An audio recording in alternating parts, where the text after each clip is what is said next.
Welcome back to the channel. Racer X here, and today I'm with my buddies at Furman Dodge Jeep Chrysler Ram in Wesley Chapel because I have a comparison of cars that I want to do for you guys today. I've done this one in the past, but things have changed a lot since my last video where I compare these two cars. And today it actually might be an even better idea to buy a lower trim level and mod it than go for the higher trim level and actually pay all the markups and all the craziness that's happening on that. So today I'll go into it just a little bit and I'll show you exactly what I mean. If you're brand new to my channel, please do me a big gigantic favor, hit subscribe over here in the corner. So many of you guys watch my content but don't subscribe, and it helps the channel so much. And with that said, off we go. T-minus 15 seconds.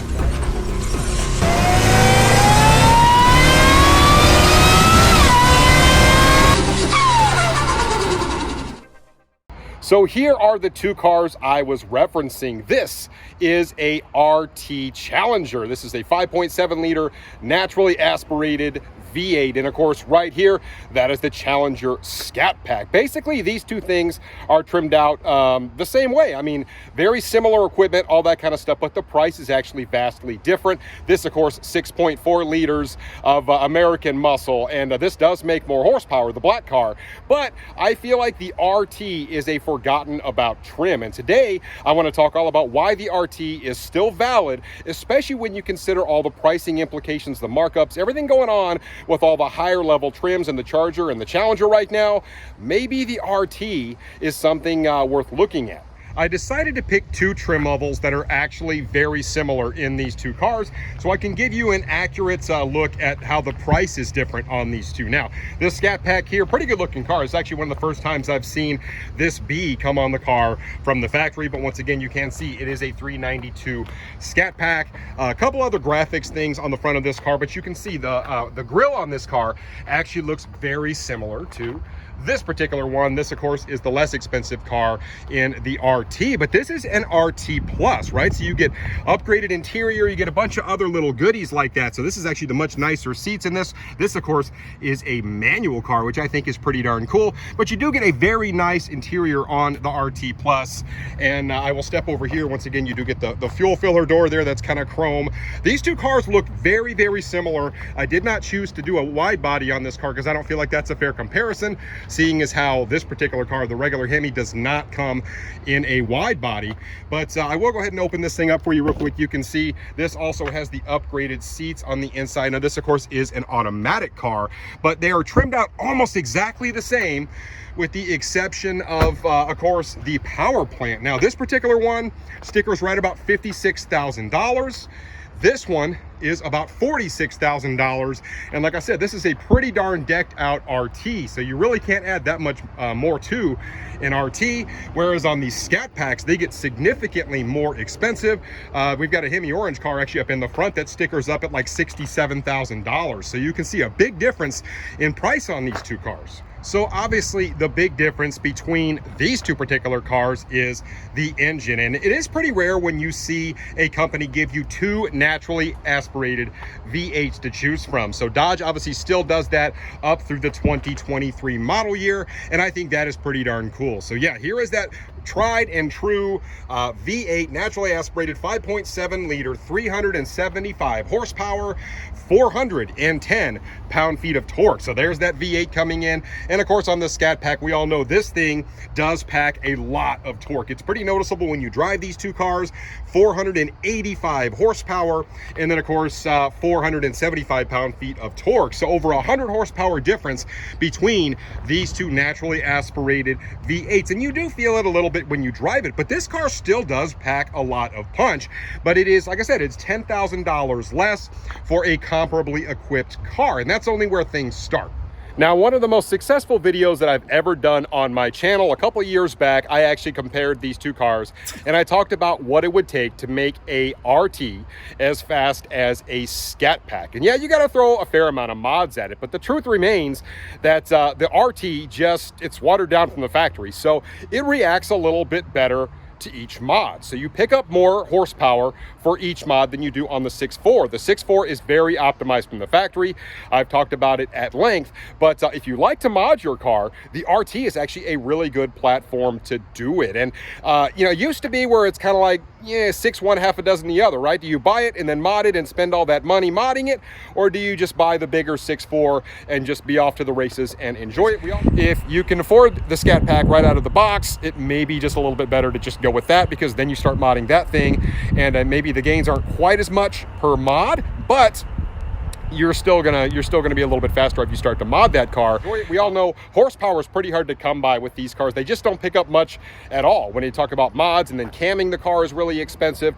Where on a car like this, even if you throw an exhaust on the car, it actually does pick up a fair amount of power. It has a more restrictive exhaust system on it. So I definitely think there is some merit to the 5.7. Now, as we all know, things have changed quite a bit in the automotive industry, because it used to be kind of a buyer's market. As we know now, dealerships are charging all sorts of money over sticker for cars. And at the end of the day, the Scatpacks, you're seeing a lot of markup on these cars. They're just hard to find at sticker. And when you deck these things out, you go to the wide body, or you go to like a Hemi Orange package or something, I mean, these things will creep up into like the $70,000 to $75,000 range, and that may include some dealer markup in there. Whereas the RT, you hardly ever see dealer markup on these cars. You just don't see it very often. There are more of them to go around. So everything kind of changed once the supply became much lower and the demand stayed really nice and high. But this really is the bargain of the V8 family right now. We all know if we jump up to a Hellcat, the dealer markup continues to go up and up and up. So with each trim level, you get more and more dealer markup. But with this particular trim, a lot of times you can find these at sticker, or sometimes even better. And on the used car market, you notice an even bigger difference a lot of times when you compare like trims with like mileage and years and all that kind of stuff. So now more than ever, it really pays to try and mod an RT to get equal or more horsepower than to just buy a brand new or a used comparably equipped Scatpack. So as I mentioned before, the sticker price is about $10,000 difference between these two particular cars. By the time you throw in the markups and all the other stuff that's on it, the price is vastly different between these two cars. So what I want to do is I want to go ahead and head to the house, show you some more examples of this, and then kind of give you my thoughts on maybe what to do to this to make it equally as much fun or more fun than a 6.4.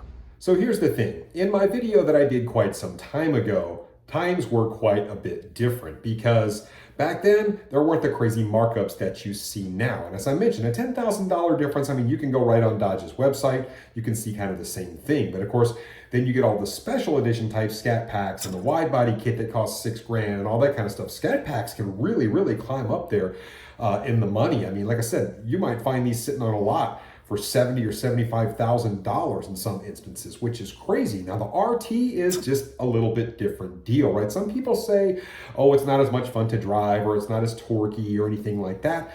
But in my mind, the RT is still a really great platform, because Ford doesn't give you two naturally aspirated V8s. They just don't, right? You've got a Shelby, you've got a supercharged version and a naturally aspirated version. And of course, you do have other, you've got like a Mach 1 and some stuff like that. But I mean, essentially it's the same engine, right? And the same thing when you jump over to Chevy, you've got that 6.2 liter naturally aspirated. You've got basically like the LT1, which is basically like the V6 body and all that kind of stuff. But it's basically just one naturally aspirated V8. Dodge still gives you two options on that, which I think is really cool. But the RT kind of gets a bad rap because, yes, it is not as fast as the Scatpack. So it falls into a little bit of a weird category. And I've mentioned it in the past. It's kind of the redheaded stepchild, if you will, of Dodge, but maybe it shouldn't be. There is some merit to this. And now that they're so much cheaper to get than the comparable Scatpack, you really need to think hard about maybe going the RT route. So here's why.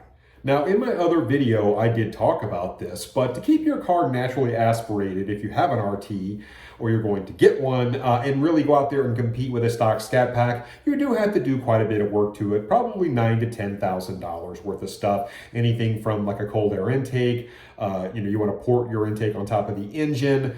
Certainly a ported throttle body wouldn't hurt. Your long tubes, a cam most likely, in order to get that extra 110 horsepower it's going to take to really kind of get up there.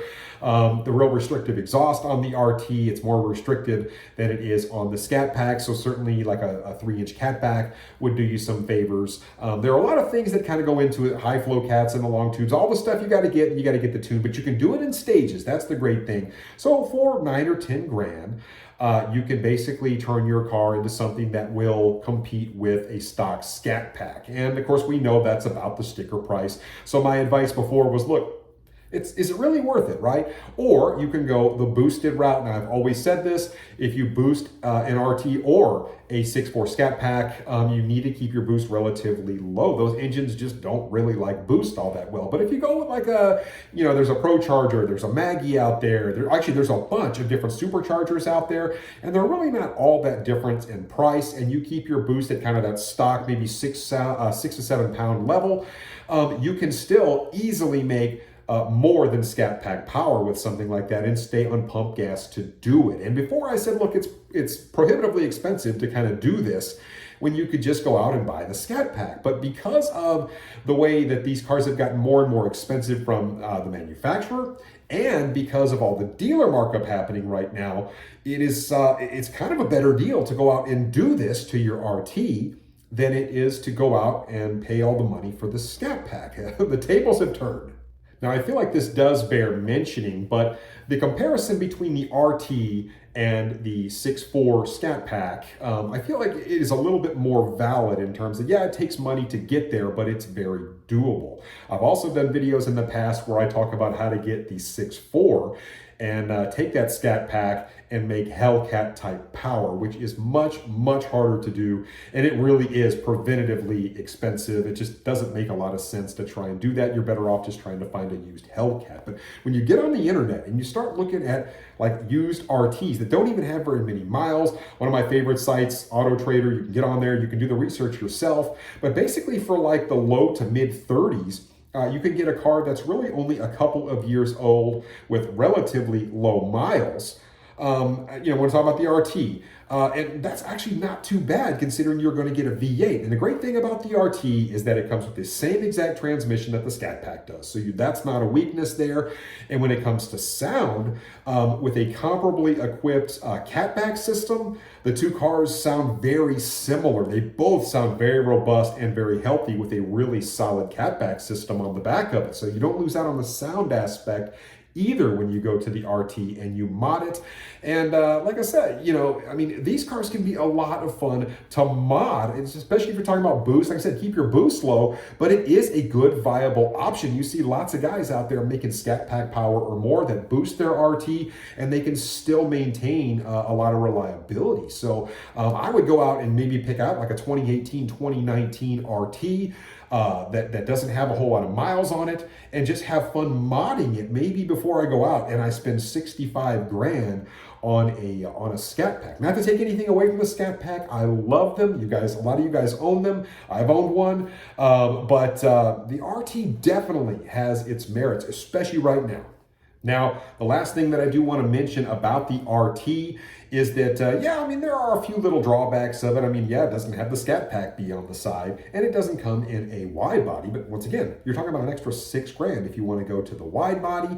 But you find these on dealer lots fairly regularly. That 5.7, very reliable. It is an engine that has been put in all sorts of things by Mopar for a long time, and the thing just works. And like I said, I love the fact that it responds well to mods and that you can do it in stages if you want to do the naturally aspirated thing, or you just want to go all in and you get your tax return and you accidentally have to convince the wife that you ordered a supercharger, that kind of thing. But at any rate, consider modding the RT. With everything going on in the world, if you're on a budget, maybe this could be a really fun build out there. I know the RT just doesn't really get the recognition that it kind of deserves.